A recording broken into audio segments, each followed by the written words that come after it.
Ranjith military സംഘവും ആ ഭാഗത്തേക്ക് പോകുന്നുണ്ട്. ഇന്ന് 7:30 കൂടിയാണ് രക്ഷാപ്രവർത്തനം ആരംഭിക്കുന്നത്. ഇപ്പോൾ രഞ്ജിത്ത് ആ രക്ഷാപ്രവർത്തനം ഏകോപിപ്പിക്കാൻ വേണ്ടി ആ സ്ഥലത്തേക്ക് എത്തിയിട്ടുണ്ട്. മിലിറ്ററിയുടെയും ആർമിയുടെയും യൂണിറ്റ് കൂടിയുണ്ട്. നമുക്കിനി മോർണിംഗ് എന്താണ് ഇന്നത്തെ ഒരു ആക്ടിവിറ്റി പറഞ്ഞിരിക്കുന്നത്? ഇന്നിപ്പോൾ നമ്മൾ ഇന്നലെ തന്നെ ബാക്കി കണ്ടിന്യൂ ചെയ്യാൻ തീരുമാനിച്ചിട്ടുണ്ട്. അത് കൂടാതെ ഇപ്പം നമ്മളെ സെക്കൻഡ് ചാൻസ് ആയിട്ട് നമ്മളിപ്പോൾ ആ ഒരു മണ്ണ് കൂട്ടിയിരിക്കുന്നില്ലേ, ആ ഭാഗം കൂടെ ഒന്ന് സെർച്ച് ചെയ്യാനാണ് തീരുമാനിച്ചിരിക്കുന്നത്. അതെ, ഇവിടെ ഇപ്പം പുഴയുടെ തീരത്ത് കൂടുതൽ താഴ്ച ഉണ്ടായിരുന്നു. അപ്പോൾ അതാണ് അവരിപ്പോൾ മണ്ണിട്ടിരിക്കുന്നത്. ആ ഭാഗം കൂടെ നമ്മൾ ശ്രമിച്ചുകൊണ്ടിരിക്കുകയാണ്. അതെ, നമ്മൾ ബാക്കി ഇരിക്കുന്ന മണ്ണില്ലേ, കാരണം മലയുടെ ഭാഗത്ത് മണ്ണ് നീക്കുക എന്നല്ല നമ്മുടെ ഉദ്ദേശം, നമ്മൾ ആ ലോറി കണ്ടെടുക്കുക എന്നുള്ളത് മാത്രമേ നമ്മുടെ ഉദ്ദേശമുള്ളൂ. അപ്പോൾ അതിൻ്റെ ഭാഗമായിട്ടാണ് മണ്ണ് നീക്കിയിരിക്കുന്നത്. പ്രിയപ്പെട്ട പ്രേക്ഷകരെ, നമ്മളിപ്പോഴുള്ളത് ഈ ശിരൂരിലുള്ള സംഭവ സ്ഥലത്താണ്. MP Shri MK രാഘവനുണ്ട്.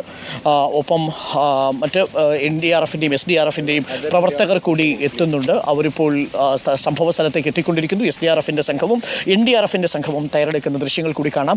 ഇത് നേവിയുടെ സ്കൂബ വിഭാഗത്തിൽ പെട്ട കേഡറ്റുകളും ഇപ്പോൾ ഗംഗാവാലിയിൽ തെരച്ചിൽ ഊർജിതമാക്കും. 8 മണിയോടുകൂടി തെരച്ചിൽ പൂർണ്ണ സജ്ജമാകും. നമ്മൾ ഇവിടെ എത്തുമ്പോൾ ആരും ഉണ്ടായിരുന്നില്ല. കനത്ത മഴയായിരുന്നു. രക്ഷാപ്രവർത്തനത്തിന് വെല്ലുവിളിയായി മഴ നിൽക്കുന്നുണ്ട്. രക്ഷാപ്രവർത്തനം ആർമിയുടെയും ഒപ്പം നേവിയുടെയും നേതൃത്വത്തിലായിരിക്കും നടക്കുക. എന്തായാലും നമ്മളടക്കമുള്ള മാധ്യമപ്രവർത്തകരും ഇവിടെ തുടരുന്നുണ്ട്. MP MK Raghavan, Manjeshwaram MLA Shri Ashraf, ഇവർ രണ്ടുപേരും ഇവിടെ ക്യാമ്പ് ചെയ്യുന്നുണ്ട്.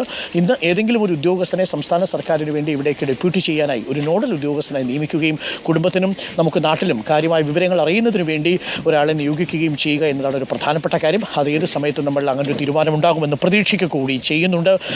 ഇപ്പോൾ പ്രിയപ്പെട്ടവരെ, പ്രതീക്ഷകൾ ദുർബലമാകുന്നു എങ്കിൽ പോലും ശക്തമായ തിരച്ചിലിന് ഇന്നും രക്ഷാപ്രവർത്തകർ ഇറങ്ങും. ആർമിയും നേവിയും കൂടി ചേർന്നാണ് രക്ഷാപ്രവർത്തനം ഏകോപിപ്പിക്കുക. ഞാൻ ഒരിക്കൽ കൂടി ഈ പ്രദേശത്തിൻ്റെ ഒരു പ്രത്യേകത പ്രേക്ഷകരുമായിട്ട് പറയാം. കാണാൻ അതിമനോഹരമായ സ്ഥലമാണ്, പക്ഷേ ദുരന്തവും പതിയിരിക്കുന്നൊരു ഇടമാണ്. പ്രേക്ഷകർക്ക് കാണാം, ഇത് ഗംഗാവാലിയുടെ തീരമാണ്. ആ ഗംഗാവാലിയുടെ തീരത്തപ്പുറത്തൊരു ചെറിയ ഗ്രാമമുണ്ട്. അങ്കോള താലൂക്കിൽ ഉത്തര കന്നഡയിൽപ്പെട്ട പ്രദേശമാണ്. വലതുവശത്ത് കാണുന്ന ഈ ഷിരൂർ കുന്ന്, ഈ ഗംഗാവാലി പുഴ, ഒരുപാട് ടൂറിസം സാധ്യതകളും ഒക്കെയുള്ള മേഖലയാണ്. പക്ഷേ അശാസ്ത്രീയമായ മണ്ണെടുപ്പും കുന്നിടിച്ചിലും ഈ ദേശീയപാത നിർമ്മാണത്തിൽ അപകടം വരുത്തിവെച്ചു എന്ന് പറയുക തന്നെ വേണം. 90 ഡിഗ്രിയിൽ വെർട്ടിക്കലായി മണ്ണെടുത്താണ് അപകടം പതിയിരിക്കുന്ന ഈ ദേശീയപാത നിർമ്മിച്ചെടുത്തത് എന്നതാണ് ഇതിൽ ഏറ്റവും പ്രധാനപ്പെട്ട കാര്യം.